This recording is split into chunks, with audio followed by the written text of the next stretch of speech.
Thanks for joining us for CBN NewsWatch. I'm Heather Sells. And I'm Ephraim Graham. Just days ago, some pundits were writing his political obituary, but Israeli voters gave Benjamin Netanyahu a stunning victory Tuesday. It's a result that embarrassed the pollsters and sent shockwaves to capitals from Tehran to Washington. Chris Mitchell has the story.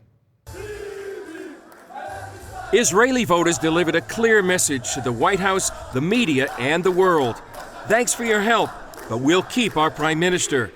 What was supposed to be a tight race that favored the leftist Zionist Union turned overnight into a surprisingly strong victory for the nationalist right led by Netanyahu. The prime minister quoted the book of Joel in his victory speech. I want to thank you all the citizens of Israel, for faith in Israeli democracy and for the faith in our one and only country. With your help and with the help of God, we will protect her together, and Judah will be inhabited forever, and Jerusalem for all generations. Facing negative poll numbers and a hostile media, Netanyahu told a large nationalist rally on Sunday that his Likud party could close the gap between his and the leftists and the national parties. It appears he did just that and surprised even his supporters. Every pre-election indicator said Israelis would vote their pocketbooks and vote Labor.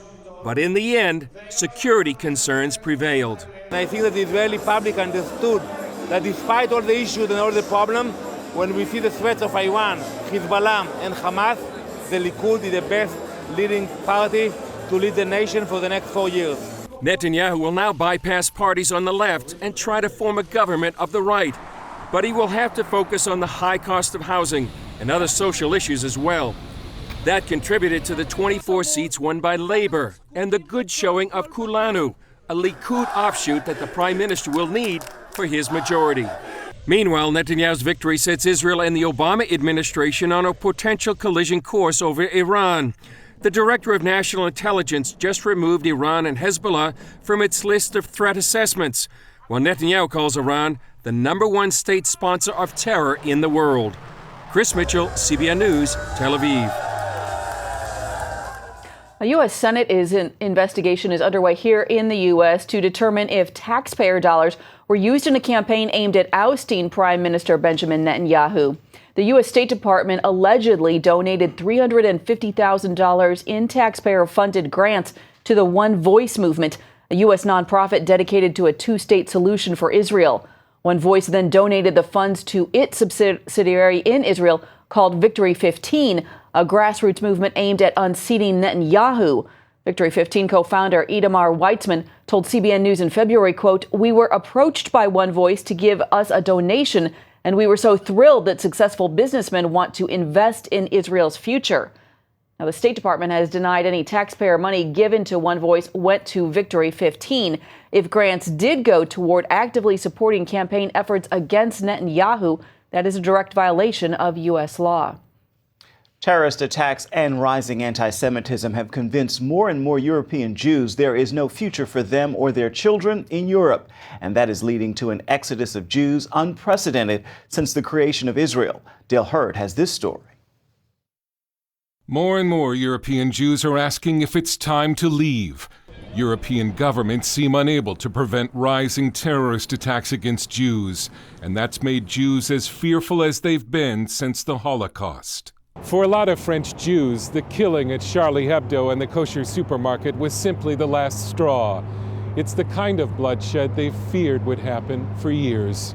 Anti-Semitism in Europe has become stronger both because of more Muslim immigration and because of the leftist European media's constant demonization of Israel. We have facing different kind of anti-Semitism, what we can call the traditional anti-Semitism, which is centuries-old anti-Semitism, and the new phase of anti-Semitism, which is anti-Zionism, the critic of Israel, who is hiding actually a real anti-Semitism. A special U.S. envoy who recently returned from Scandinavia said Jews are under threat there as well. Rabbis are undergoing self-defense training. Virtually all synagogues in Europe have their own security or police protection. European governments know that this new exodus of the Jews is a tragedy, but they seem unable or unwilling to do what it takes to stop the violence. Experts say when Jews leave, it is the sign of a sick society. Jewish leaders we talked to warn that Jews are only the first victims, and that other groups, particularly Christians, will face the same danger someday if something isn't done. Dale Hurd, CBN News, in Brussels and Paris. Federal prosecutors will challenge a U.S. Air Force veteran in court today who they believe plotted to travel to Syria to join ISIS. Tyrod Nathan Webster Pugh is due in court in New York to answer federal charges after being indicted for attempting to provide material support to a terrorist group. Authorities say the evidence against him includes a laptop with information on Turkey-Syria border crossings. The Presbyterian Church USA has voted to change the definition of marriage to include gay marriage. The new definition was endorsed last year by the denomination's top legislative body as an amendment to the church constitution, but it still had to gain the approval from the majority of regional bodies or presbyteries. This change makes it the largest Protestant group to recognize same-sex marriage as Christian. Last year, the church started allowing ministers to preside at gay weddings with congregational approval in states where the unions are legal. A letter addressed to the White House will undergo a third round of testing for cyanide. The Secret Service says initial tests were negative, but a second round conducted Tuesday returned a, quote, presumptive positive result for cyanide. The letter was received Monday at a government screening facility located away from the White House and its surrounding buildings. The Obama administration has set a new record for denying or censoring government files under the Freedom of Information Act. Government figures show that for the second consecutive year, the White House censored files or outright denied access to them more often than ever. The administration took longer to turn over information requested under the act when it provided any. A record number of times it refused to release newsworthy files, and it admitted nearly in 1 in 3 cases that its decision to withhold or censor records was improper under the law. The Freedom of Information Act gives citizens right to access information from the federal government. Well, for some, it's a living nightmare in the classroom. Children are getting math problems so complicated that even parents can't figure them out. What is behind it? Something no one had heard of just a few years ago. It is called Common Core.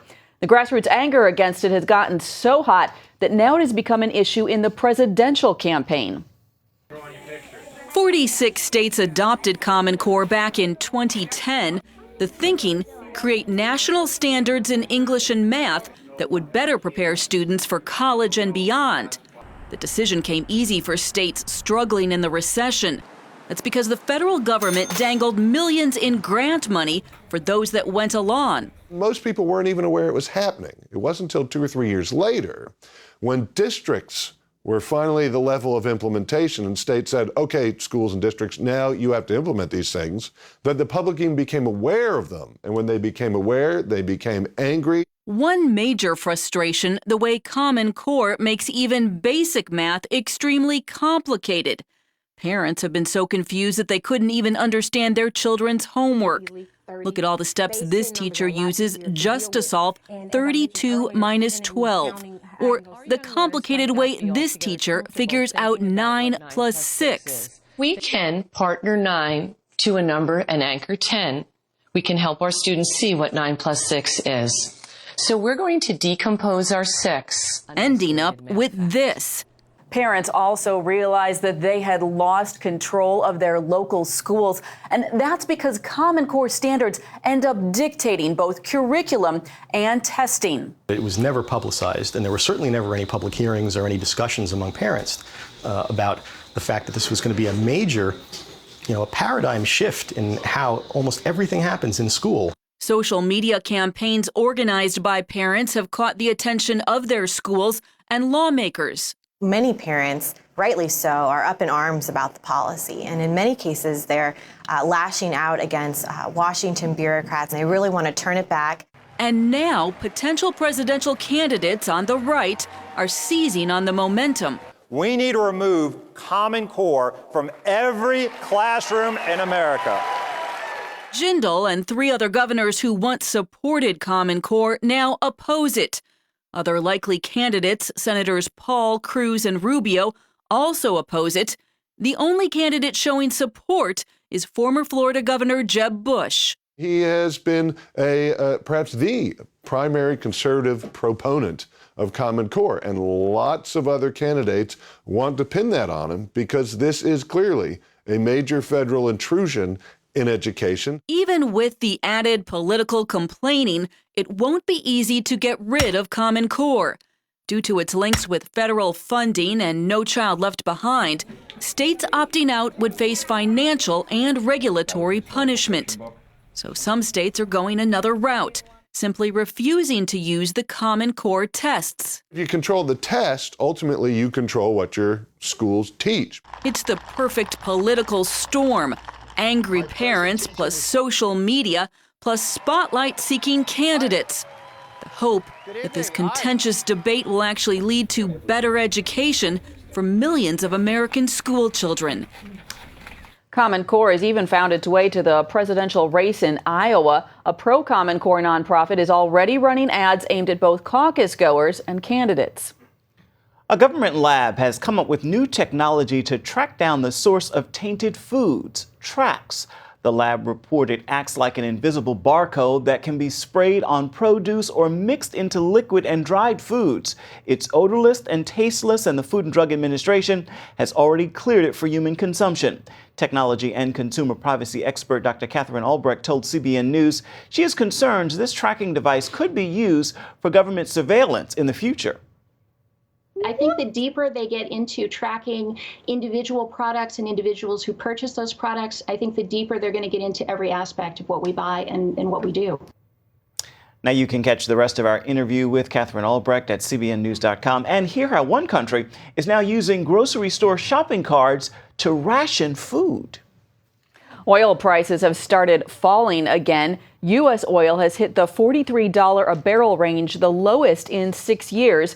And gas prices have stopped climbing, with the national average at $2.42 a gallon. Some experts think gas prices could fall back to around or even below $2 a gallon. But analysts say there's still just too much oil on the market for prices to go back up. I came from nothing, and now I can learn about anything. I also learned how to dream. CBN is changing the lives of young people in Indonesia. Coming up, we're going to show you how.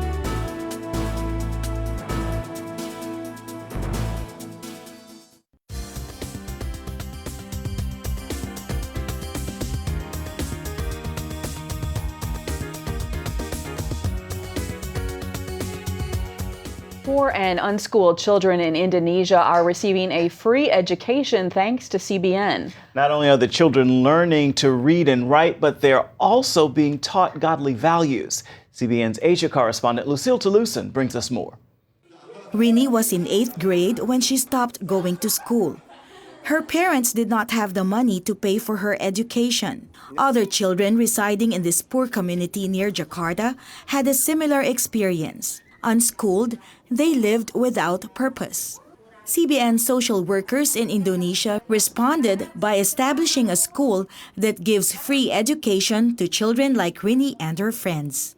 At first, I was not really interested in studying. I was lazy and rebellious, but my father ordered me to go back to school.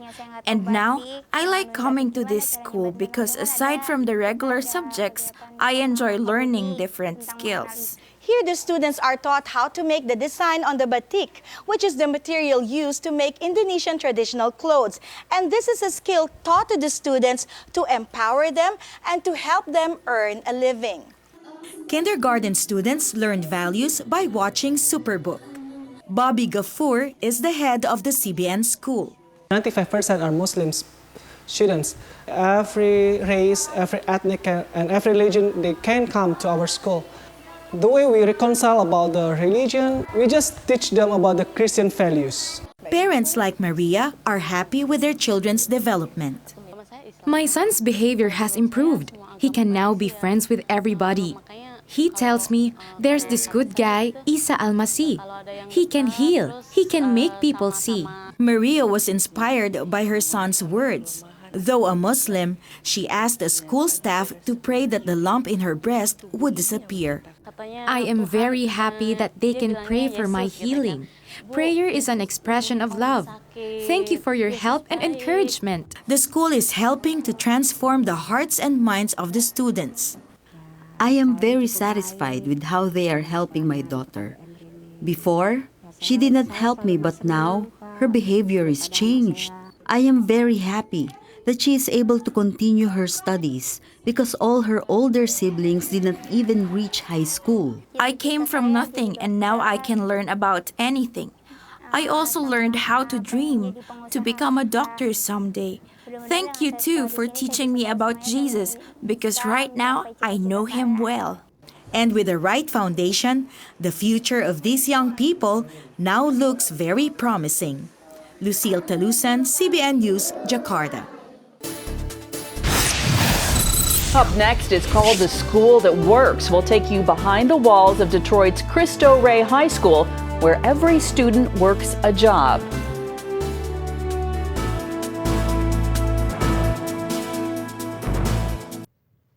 Imagine a big city high school where every senior who graduated in the last 4 years went to college. That is the impressive track record of the Cristo Rey High School in Detroit. As Charlene Aaron reports, it is a place where kids from low-income families get the chance to succeed in the classroom and beyond. Cristo Rey High School opened to students on the southwest part of Detroit in 2008. In an area plagued by joblessness and poverty, it stands as a symbol of hope and success. The mission here at Detroit Cristo Rey High School is twofold: to serve low-income families and to get seniors into college. It's a goal that has become reality. That's why it's called the School That Works. It's a unique school. For many of our students, they will be the first in their family to go to college. And so it's a big responsibility, but it's also something new for both them and their families to know what it means to be to a college prep school and why we're very demanding academically. It's one of 28 Catholic high schools across the country that makes up the Cristo Rey network. We work really hard with the students. When they're juniors, they spend 50 minutes a day on ACT prep, preparing for the college entrance exam. When they're seniors, we have 50 minutes earmarked in their schedule for college readiness. Teachers say most of the students haven't received the opportunity for a quality education. They've been underserved. It's not that they can't learn. For a lot of them, home life is pretty chaotic too. And a lot of them come here for a sense of not necessarily like physical security, but emotional security, that like having a routine is really important for them. Tuition runs about $12,000 a year, but families don't have to shoulder the entire cost. Part is covered by a work-study program where students work 5 days a month for companies that help sponsor the school. Each of them, freshman through senior, work a job, a real job, a professional job. The companies pay us for the work our students do. This year, our students will earn about $1.8 million. They're working at General Motors, Chrysler Corporation, DTE Energy, 80 different companies. One of those sponsors is Ideal Group, a leading parts supplier for GM. I went to General Motors about this idea of having our kids go there, and today they have almost 40 students that work at General Motors. Now you think about a kid that has 4 years at General Motors working and with executives, working with mentors, finding out what it's like, and put that on your resume. Here they are, they're only out of high school and they're equal to senior interns. It's amazing. A lot of jobs, like when you're a youth, you go and they don't really give you any responsibilities. At the work-study program here, they give you responsibilities. The school also prides itself on what happens after students graduate. For the 4th year in a row, each Cristo Rey senior will enter a college or university. Paulina Torres plans to study engineering and business at the University of Detroit Mercy. She says Cristo Rey has given her the tools she needs to succeed. It's prepared me enough that it's a college preparatory school, so I know what's going to be expected next year. Most here have more than enough choices for their next step. I haven't decided yet, but I have a lot of choices. I've been accepted into 11 colleges so far. Michigan State, Saginaw Valley, Western Michigan. Through rigorous academics and real-world experience, Cristo Rey students are ready to excel academically and in life. For some of them, it might be like the first time that they really feel accomplished, the first time they really feel, you know what, I really did something with my time, with my life here. And I'm really proud of myself, and I know that this is just the first step. We already hear the younger students, they know that they have a tradition to maintain. Charlene Aaron, CBN News, Detroit, Michigan. Mark Hall, the lead singer of Casting Crowns, is on the road to recovery from cancer. Last week, he had surgery to remove a cancerous growth on his kidney. His wife, Melanie, announced on the band's Facebook page that the surgery was, quote, nothing short of a miracle. She said although the pathology report found his kidneys were cancerous, the doctors caught it in the earliest stage possible, and it did not spread anywhere else in his body. His family is asking for continued prayers. And finally this hour, we have a Wednesday word of encouragement for you. Personally, I know life and its circumstances can frustrate the very best of us. But remember this, God has positioned you in a place of influence and affluence right where you are. So don't miss this moment worrying about what's missing. You have abundance now. After all, Christ came that we might have life and have it more abundantly, and that is a settled fact of life for all believers. Amen. Amen. That is it for now on CBN News NewsWatch. You can find more of our exclusive coverage of the issues you care most about at cbnnews.com. We'd love to hear what you think about the stories you've seen here today. You can do that on Facebook or at CBN News on Twitter. Hope you'll join us again right here next time. Make it a wonderful Wednesday, everybody.